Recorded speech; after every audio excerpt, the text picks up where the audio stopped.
কেউ বলছে ক্যান্টনমেন্ট উড়িয়ে দেবে, তাহলে তাদেরকে কিছু দেখতে হবে না? ক্যান্টনমেন্ট উড়িয়ে দিলে তাইলে আর কি থাকে? প্রধান, আপনি এটা দেখেন। সেনাবাহিনী, আপনাকে একটা কথা এই জন্য বলছি যে আপনার কথা আমি নিজ কানে শুনেছিলাম, টিভিতে দেখেছিলাম।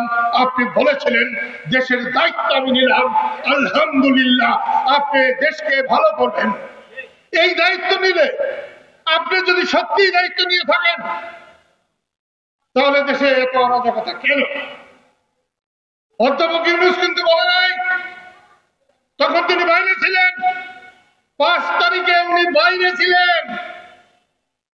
আপনি বলেছিলেন আমাকে ভরসা করেন, আমি দেশের দায়িত্ব নিলাম, আমি দেশের হেফাজত করব। কোথায়? সকাল বিকাল মব হইতেছে, কোথায় হেফাজত?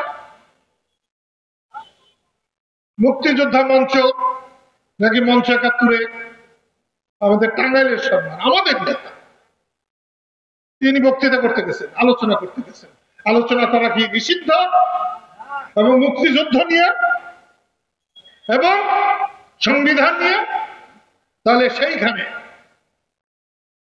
যারা মত করেছে, যারা সেই অনুষ্ঠান ভেঙেছে,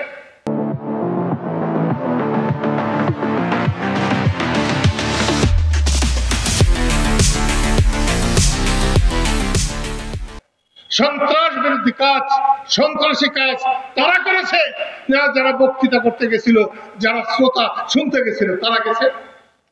তারা যারা বক্তৃতা করেছে তারা অপরাধী, যারা শুনতে গেছে তারা অপরাধী না? যারা ভাঙতে গেছে তারা অপরাধী।